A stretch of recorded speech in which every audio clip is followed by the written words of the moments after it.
Hey guys, so I don't need this garbage. I'm making me a slab flattening jig. I've got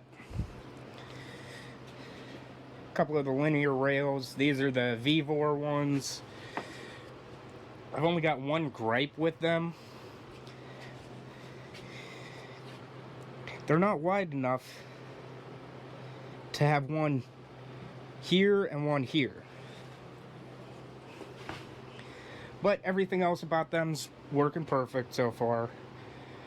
I've got, what is this, L channel, angle channel, whatever. I'm gonna cut this down to put on. Got some plywood for to attach my router to. I did get a surfacing bit specifically, and I'm just gonna get into this because I want to get this done. I've been trying to do this for too long.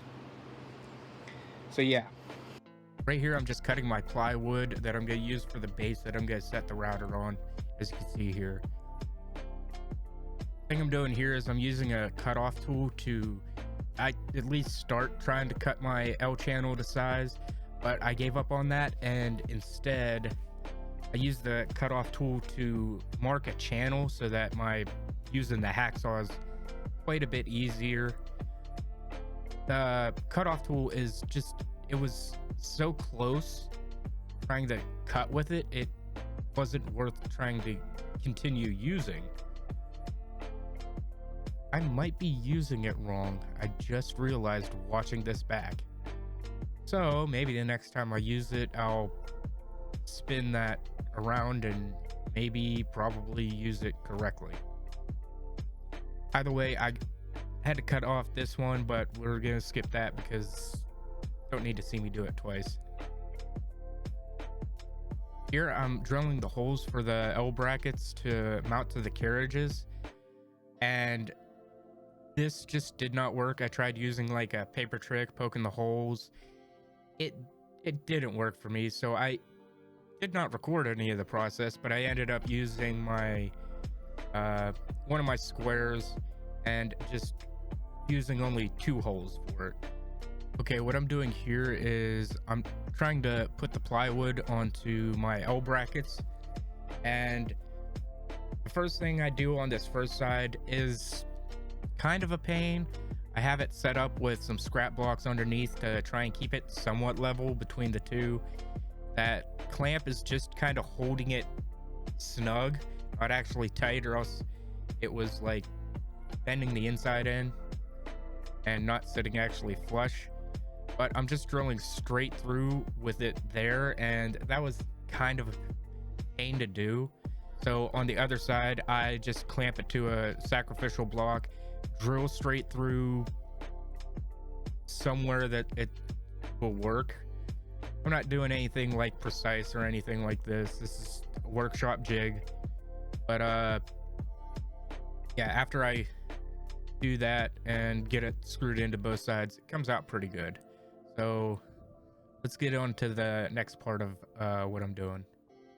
So what I'm doing here is I'm using one of the bottom plates for this router as a template to get the screw holes for it, so that whenever I put the router on, I can screw it in. I had to use 2 clamps because it kept moving around on me. One of the holes didn't actually line up perfectly. I'm not too worried about it. I just needed 2 of the holes to work, and it'll keep it from shifting around. But unfortunately the camera died at this point at like 40%, so I got frustrated and just continued on, and I'll explain that from here. Okay, so I kind of finished everything after that last clip because this thing dies on me at like 40%. But I'm gonna go over what I did after that last clip with you guys so you guys know what I did to get to where I'm at. It looks so good though, and I love it. But first things first, let me show you what I did. I think I ended off with drilling the holes for these.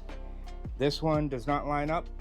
That is unfortunate, but I'm just gonna use 2. It doesn't make that big of a deal for me, whether or not it's like perfectly aligned. I just need 2 so that it doesn't twist on me. And I just screwed it right in, no bottom plate or nothing.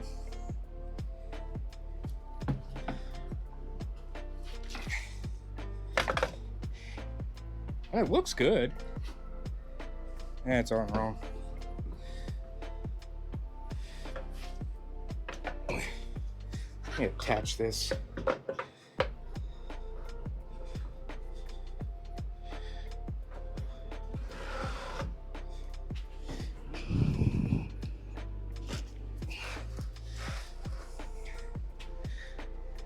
But it looks good on there. It goes all the way down. Does not hit the sides, which is perfect. Now, the one thing that I think I said in the beginning, I'll move this over so I've got light-ish.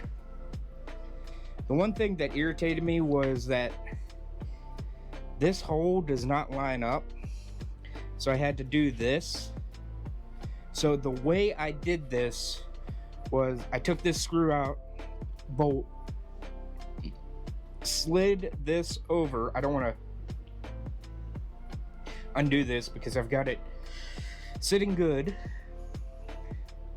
But I took this bolt out, slid this over, put it on this side so that I could take my punch and punch a hole. There's a little track here. I think you can see it. Right on the end here, you might be able to see it better. There's a little track here, and that's the center of the hole in the rail here. So I was able to line up from this side over, pound it in, use the punch, and get it going right. Now the pain with that is it ain't perfect. So I had to take my drill, with the drill bit, and like press against it, which is not the best thing to do with your drill bits, but it's what I had to do. Everybody does it. And like press it against it till I got a good enough fit that my right hole was tight and this one would slide in tight as well. But basically after that, this is what I got. Slides perfectly, almost. Doesn't like coming back this way too much.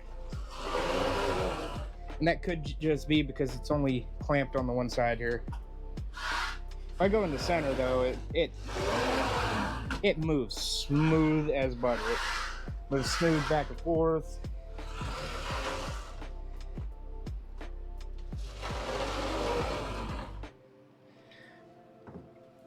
I think this thing is going to work pretty good for me. The unfortunate thing is, it is kind of low. Like,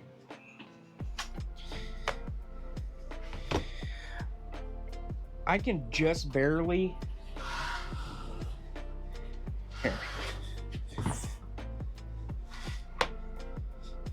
I don't know if we'll be able to see this. Yeah. See how the bit is right above that? Which works out. But that's all the way down. So, I can't really cut too far below my piece. And at most, Here, let me find my calipers. I got digital calipers, but they shot themselves, so they don't really work too well. Can still use them like generic calipers. At most, I can do. Make sure I can see this. Ah, come on. Focus. Focus. It's just about. I think about 1.5 inches. This is the max I can cut. So what I'm gonna need to do, if I need to go under like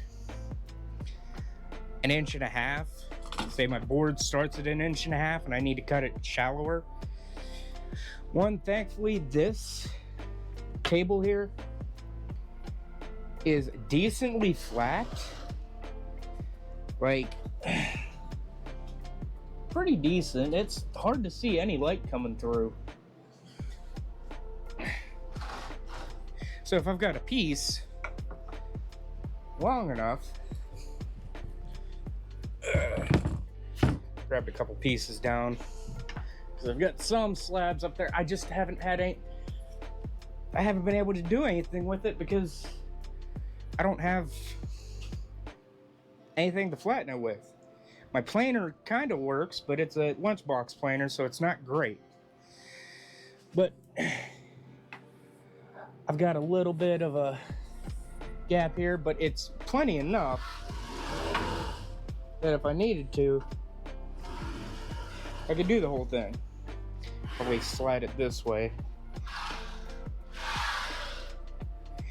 And if I need to do it really flat, what I'm gonna do, I'm not gonna show in the video because I just wanted to show building this. But I've got some. I need to grab it out. Nice-ish 3/4 plywood, and I'm gonna cut this into chunks so I can lay it underneath this if I've got to cut taller, or take a regular sheet of plywood, or I might use my blue board there. The blue board might not be the best idea because of the way I was gonna fix this was with a hot glue gun or hot glue, and it might melt the blue board. But either way, I could use the blue board to bring this up. But I don't have that much. I might need to actually like go out and get a very, very shallow piece of MDF or something. Let me pull this in so you can see there's not much cutting depth here, or clearing depth. But I did get this done. I can finally start on my next project, and I hope what I said makes sense-ish. I know I didn't show too much. I was going to take everything apart and put it back together, but I've got it sitting right. I've got it working. I don't want to take it apart too much. So I hope you guys learned something-ish, or at least this helps you get a general idea for your slab flattening jig you want to make. But yeah.